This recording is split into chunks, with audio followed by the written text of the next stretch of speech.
ప్రేస్తులా ఏసునామ స్మరణ అనే ఉదయకాల కార్యక్రమానికి నీ అందరికీ ఆహ్వానం. ఈ ఉదయకాలం ఎలా ఉన్నారు? లేచారా? ఈరోజు వాగ్దానం విందాం. 27:23. నా మాటలు మీరు అంగీకరించిన ఎడల నేను మీకు దేవుడినై ఉందును, మీరు నాకు జనులై ఉందురు. మీకు క్షేమము కలుగునట్లు నేను మీకు ఆజ్ఞాపించుచున్న మార్గం అంతటి యందు మీరు నడుచుకొనుడి. మీకు క్షేమం కలుగునట్లు నా మాటలు వినండి. ఇంగ్లీష్లో ఎలా ఉంటుందంటే, all will be well when you listen to me. నా మాటలకు ఒబీడియన్స్ చూపిస్తే ప్రతిదీ కూడా సక్రమంగా జరుగుతుంది. ఒకసారి ఒక తల్లి దగ్గరికి ఒక చిన్న పాప వెళ్ళి, మమ్మీ మా ఫ్రెండ్స్ అందరు పిక్నిక్ వెళ్తున్నారు, నేను కూడా వెళ్ళొచ్చా అన్నది.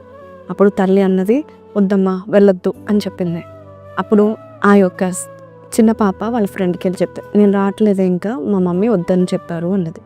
ఈ కుటుంబము దైవికమైన కుటుంబము అయితే వద్దన్నారా, నువ్వేమన్నా పిచ్చిదన్నవా, వద్దంటారు అలానే, కానీ నువ్వు బతిమాలాలి, కానీ నువ్వు అడుగుతూ ఉండాలి, అప్పుడు వారు పంపిస్తారు అని చెప్పింది వాళ్ళ ఫ్రెండ్.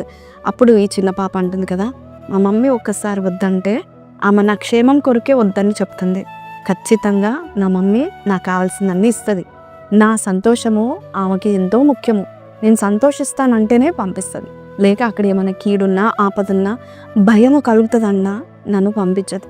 నా క్షేమం కోరి చెప్పింది కాబట్టి నేను ఆమెకి లోబడతానని చాలా చక్కగా జవాబు చెప్పింది ఆ యొక్క చిన్న పాప. మా చిన్న పిల్లలు కూడా, మరి మా పాపలు కూడా మరి కొన్నిసార్లు ఇలాగే పిక్నిక్ వెళ్ళాలా, మా ఫ్రెండ్ ఇంటికి వెళ్ళాలా, బర్త్డే పార్టీ అన్నప్పుడు నేనేం చేస్తానంటే ప్రార్థన చేస్తాను. వాళ్ళని కూర్చోబెట్టి ప్రార్థన చేసి దేవుని అడుగుదామా అని చెప్తాను. యేసయ్య చెప్పిన మాట ప్రకారము వారు వెళ్తారు. కొన్నిసార్లు దేవుడు ఖచ్చితంగా చెప్తాడు, వెళ్ళొద్దు, ప్రార్థన చేసుకోండి అని చెప్తాడు. అప్పుడు వారు మాటకు లోబడతారు. నాకు చాలా సంతోషం అనిపిస్తుంది. దేవుని మాటకు లోబడే తల్లిదండ్రులు ఉంటే పిల్లలు కూడా దేవుని మాటకు లోబడతారని నేను అనుకున్నాను. ఈరోజు దేవుని మాటకు లోబడితే ప్రతిదీ కూడా ఎవ్రీథింగ్ మనకు సమకూడి జరుగుతుంది. ఆల్ విల్ బీ వెల్ అని ఇంగ్లీష్లో ఉంది. కాబట్టి నీ జీవితంలో సమస్తము సరిగ్గా జరగాలి, క్షేమంగా ఉండాలి అంటే ఖచ్చితంగా దేవుని యొక్క మాటకు లోబడండి.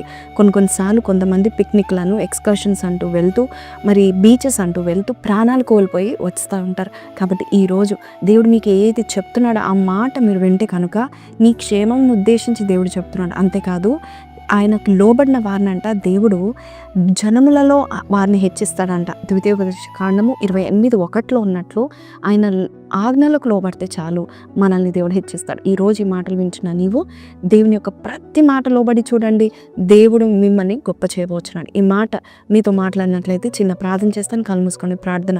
పరిశుద్ధుడా, ఈ ఉదయకాలమునైనా నీ మాటకు ఈ రోజేంటి ప్రతి దినాన్నైనా ప్రభా, నువ్వు ఏ మాట చెప్తున్నావు ఆ మాటకు మేము లోబడి నీ నీ మాట చొప్పున మేము జీవిస్తే ఖచ్చితంగా సమస్తము సమకూడి జరిగిస్తావు. అంతేకాదు, సమస్తము క్షేమకరంగా ఆశీర్వాదకరంగా మారుస్తావని నమ్ముచు యేసు పరిశుద్ధ నామములో అడిగి వేడుకొంచున్నాం తండ్రి, ఆమేన్. సో ప్రైజ్ లార్డ్ అండి. ఈరోజు ఈ వాగ్దానం విన్న మీరు ఖచ్చితంగా దేవునికి లోబడినట్లయితే ఆల్ విల్ బీ వెల్.